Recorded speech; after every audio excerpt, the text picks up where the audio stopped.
SER Podcast. Hola, muy buenos días. Dijo Donald Trump cuando llegó a la Casa Blanca que él iba a ser el pacificador del mundo, pero la verdad es que las cosas están peor en Ucrania y peor en Gaza. En lo único en lo que acaba de conceder una tregua es en los aranceles a Europa, para los que ahora se da un mes más, hasta julio, en una guerra comercial que él mismo ha empezado. En lo demás, la situación tiende a empeorar. Esta madrugada el propio Trump ha llamado loco a Vladimir Putin después de que Rusia haya lanzado uno de los peores ataques contra Ucrania. Trump ha escrito en su red social, y lo ha escrito en mayúsculas, que Putin está loco, aunque también culpa a Zelensky de generar problemas. En Israel, el apoyo de Trump es clave para Netanyahu, al que intenta frenar otras voces de la comunidad internacional. Europa se plantea la posibilidad de romper su acuerdo de asociación con Israel, y España ha lanzado una coalición de países para impulsar esta vía, para plantear sanciones, incluso individuales, y para que se estudie el embargo de la compra de armas a Israel. En definitiva, para intentar que la presión sobre Netanyahu le obligue a frenar la masacre. Ayer Madrid acogió por la tarde la cumbre con representantes de la diplomacia de una veintena de países europeos, árabes, también Brasil. Sastre, buenos días. Buenos días, Barceló. Y el ministro Álvarez, que fue anfitrión de esa cita, estuvo anoche en Hora 25. Ha llegado el momento de las acciones concretas. Acciones como suspender el acuerdo de asociación entre la Unión Europea e Israel, el hecho de que haya un embargo de venta de armas a Israel mientras dure la guerra, y también seguir avanzando en sanciones individuales. Todo eso mientras sobre el terreno la violencia sigue. Solo esta madrugada al menos 25 personas han muerto, entre ellos 6 niños, después de un ataque contra una escuela en la ciudad de Gaza. Y apunta Al Jazeera que la mayoría de las muertes se han producido por el incendio que desataba el bombardeo. Ha habido otros muertos en otros puntos de la franja. Estos ataques nocturnos llegan después de un domingo con 57 muertos, entre ellos 2 trabajadores de Cruz Roja y un periodista. Pablo Morán, buenos días. Hola Ángels, buenos días. Vamos a empezar con el resultado de esa cumbre de ayer en Madrid, que plantea unas sanciones que, visto lo visto, Netanyahu está decidido a ignorar. Y por eso España aprovechó el escaparate de la cumbre de este domingo en Madrid para instar al mundo, y particularmente a Europa, a dar un paso más, como escuchábamos, a pasar de las palabras a las acciones, a un embargo de armas, a sanciones incluso a Netanyahu. Hay que seguir ampliando esa lista. No podemos permitir que haya personas frente a las cámaras de televisión que son completamente contrarios a los derechos humanos. Tienen que saber que desde luego no serán bienvenidos en Europa. Y también instó a Europa a suspender el acuerdo de asociación con Israel. La Comisión está llamada a pronunciarse, y el ministro Álvarez recordaba anoche en Hora 25 que cada vez más socios entienden la gravedad del asedio. España llevaba junto con Irlanda un año solicitando esa revisión. Por fin lo hemos conseguido. Éramos ya 17. Hay una muy amplia mayoría para ello. Y eso está, por supuesto, conmoviendo muchas conciencias y cambiando la opinión de muchos países. De momento Israel, como decís, sigue atacando con ese bombardeo a esa escuela refugio de la que hablabais. La ONG a la que ha encargado el reparto de la ayuda humanitaria acaba de anunciar esta mañana que empezarán a trabajar hoy mismo sobre el terreno. Su director dimitió anoche al considerar que esta organización no puede ceñirse a los principios humanitarios de humanidad, neutralidad e independencia. Pablo, gracias. A ti, hasta ahora. Las relaciones con Israel no pasan solo por la compra de material militar, que tanta polémica ha generado desde que les contamos en la SER la compra de millones de balas a ese país. Hoy les podemos hablar de la colaboración que buena parte de las universidades públicas españolas mantienen con universidades de Israel, a pesar de que la Conferencia de Rectores llamó el año pasado a paralizar esos vínculos. Sin embargo, y desde entonces, desde el año pasado, se ha aprobado más de 40 nuevos proyectos de colaboración. La Universidad de Oviedo comparte proyecto con una de las empresas de Israel líder en la fabricación de armamento. Laura Gutiérrez. Sí, un informe de la Red Universitaria por Palestina constata que un año después de que la CRUE llamara a romper estos convenios y del dictamen de la Corte Internacional de Justicia, la mayoría de las universidades españolas han mantenido estas colaboraciones, y en al menos 44 casos han firmado nuevos proyectos, como han hecho la Universidad de Santiago, Coruña, Murcia, Barcelona o la Rovira y Virgili. Proyectos financiados con fondos europeos. En una veintena colaboran también universidades israelíes. Guillermo Muñoz, profesor de la Red Universitaria por Palestina. Las universidades de Israel están totalmente compenetradas, todas las universidades de Israel, ¿no?, con el ejército de Israel. Todas las universidades forman un rol activo en esa ocupación y opresión contra los palestinos, ¿no? Algunas de estas universidades, como la de Alcalá o la Politécnica de Valencia, explican a la SER que no les consta esta vinculación. La Universidad de Oviedo, que mantiene vivo un proyecto militar con la empresa israelí Intracom Defense, ha acordado no autorizar la transferencia de los resultados del proyecto a esta compañía para evitar que se utilicen para fines bélicos. De la otra gran guerra, la de Ucrania, les decía que hemos escuchado esta noche a Donald Trump antes de subir al avión presidencial.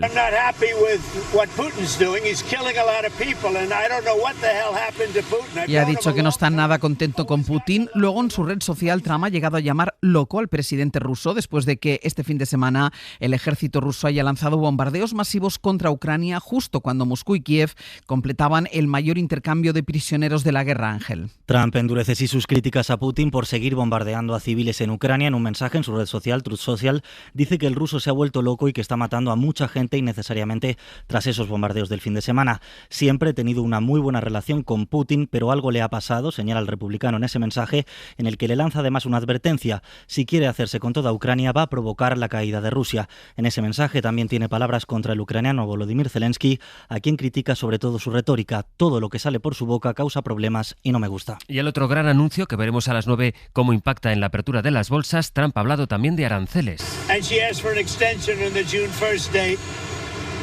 Y ha confirmado que ha hablado por teléfono con la presidenta de la Comisión, con Ursula von der Leyen. Han acordado, esta es la noticia económica de la mañana, extender sus conversaciones después de que el viernes él mismo hiciera caer las bolsas al anunciar que iba a poner los aranceles a Europa al 50% a partir del 1 de junio. Ahora restablece la fecha inicial, dice que se han puesto como nueva fecha límite el 9 de julio. Aquí en España el lunes empieza con los efectos de la manifestación que ayer recorrió las calles de Madrid en defensa de la sanidad pública. ¡Sanidad pública y universal! ¡Sanidad! Unas 30.000 personas, según la delegación del Gobierno, 200.000 según los organizadores, se manifestaron en contra de la falta de médicos o en contra de las listas de espera. Y hubo un momento, cuando llegaron a las Cibeles, Silencio, por favor. que se pidió este minuto de silencio por los mayores que murieron en las residencias de la comunidad durante el COVID. Pues justo hoy declaran como imputados 2 exaltos cargos y un asesor del Gobierno de Madrid por los llamados protocolos de la vergüenza, Elena Jiménez. Hasta ahora los juzgados solo habían citado como investigadas a directoras de las residencias, pero ahora se ha subido un escalón y se ha llegado a cargos que formaron parte del Gobierno de Ayuso. Carlos Mur y Francisco Javier Martínez Peromingo, que estuvieron en la elaboración de los llamados protocolos de la vergüenza, y Antonio Burgueño, a quien el Gobierno de la Comunidad de Madrid le encargó el plan de choque que supuestamente iba a medicalizar las residencias. Las familias esperan que sirva para conocer quién dio la orden de aplicar los protocolos. Carmen López, de Marea de Residencias. Sabemos que al ser imputados no tienen necesidad de decir verdad, no tienen la obligación, pero esperamos que lo digan y que tiren del hilo para que llegara a los máximos responsables. Quieren saber cuál fue la implicación de Ayuso y del que fue su consejero de Sanidad.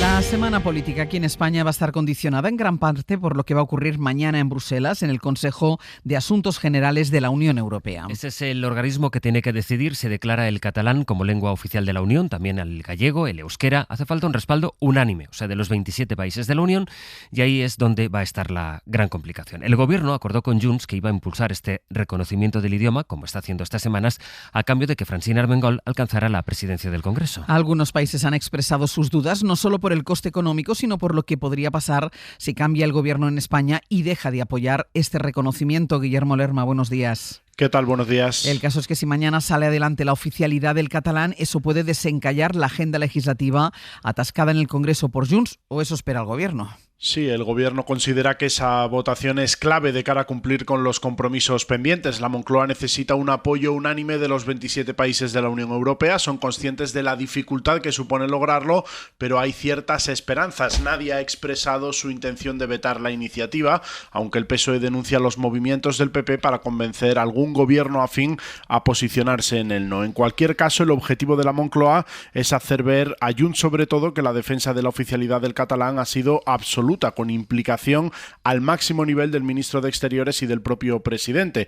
El Ejecutivo busca dar un impulso a la relación con los socios para intentar cerrar el curso parlamentario con algún avance en las leyes pendientes, sin presupuestos ni mayoría para sacar reformas de calado como la delegación de competencias en inmigración o la ley sobre las acciones judiciales abusivas. El PSOE confía también en que el pronunciamiento del Constitucional sobre la amnistía este mes de junio ayuda a impulsar esa agenda legislativa. Guilla, hasta luego.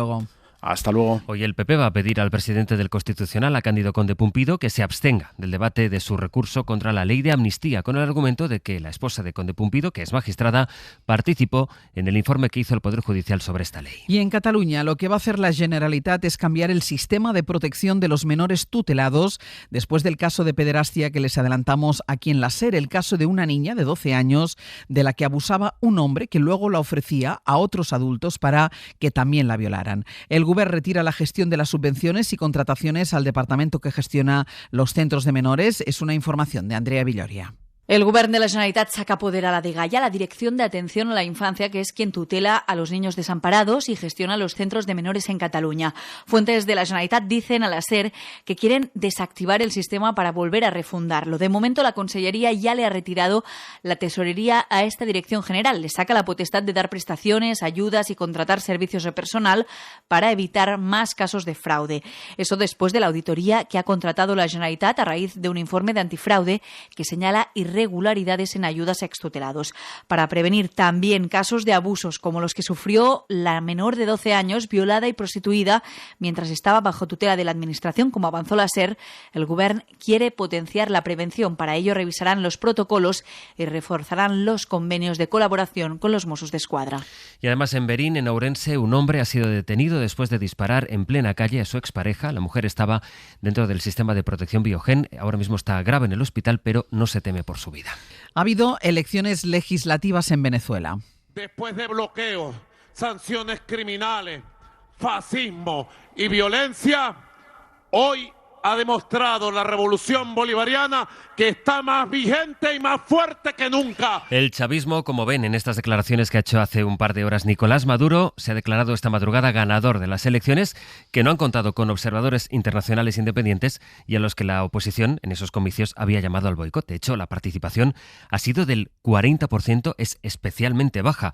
La oposición no ha presentado candidatos en muchos de los territorios y una de las líderes de la oposición, María Corina Machado, ha emplazado directamente a los militares para que ahora muevan ficha. Y la ratificación de un mandato a la Fuerza Armada Nacional. Ustedes fueron testigos del mandato ciudadano del 28 de julio en todos y cada uno de los centros de votación. Y hoy este mandato ha sido ratificado por el pueblo de Venezuela. El país les exige que cumplan su deber constitucional y sean garantes de la soberanía popular. Y en Francia, la policía investiga el origen de los últimos apagones en el sur del país que afectaron al Festival de Cine de Cannes, precisamente el día de su clausura, y apuntan al sabotaje. Corresponsal en Francia, Vicens Batalla. Buenos días. Aunque dos grupos anarquistas reivindicaron este domingo los sabotajes a líneas eléctricas en la Costa Azul, el fiscal del caso no atribuyó aún autenticidad a esta reivindicación ni relacionó los cortes en Cannes y Niza. La madrugada del sábado al domingo, un puesto eléctrico en un barrio en el oeste de Niza fue incendiado y provocó cortes en la corriente en 45.000 hogares hasta las 6 de la mañana. El tranvía de la ciudad empezó a circular con retraso y el aeropuerto tuvo que ser realimentado para mantener el tráfico. Muchos de los asistentes al Festival de Cannes precisamente regresan a sus lugares de origen con aviones que parten de Niza. La noche del viernes al sábado fueron 160.000 los hogares afectados en Cannes por sendos sabotajes que provocaron un corte de electricidad que no se pudo restablecer completamente hasta la tarde, el día en que se celebraba la clausura del Festival de Cine. En una web antisistema francesa, dos bandas anarquistas reivindican esas acciones justificándolo por lo que consideran una ceremonia de clausura obscena al borde de un mar Mediterráneo, cementerio de refugiados. La Fiscalía dijo estar evaluando esta reivindicación, pero sin otorgarle aún validez.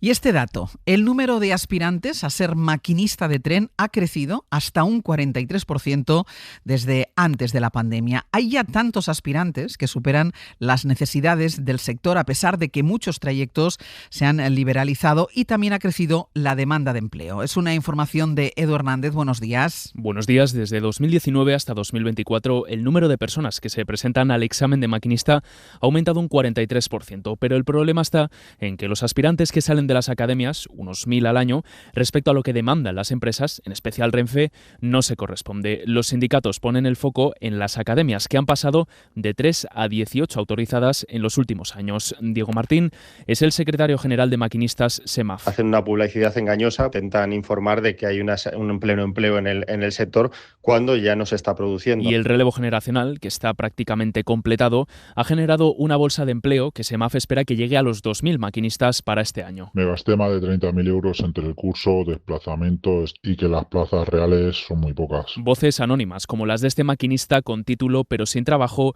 piden ajustar la oferta a la demanda y no vender expectativas que no se pueden cumplir.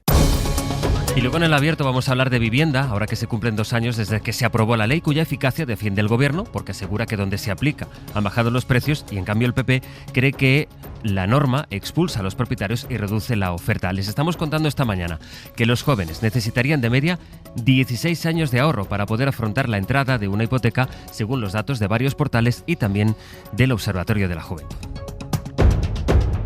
Para no perderte ningún episodio, síguenos en la aplicación o la web de la SER, Podium Podcast o tu plataforma de audio favorita.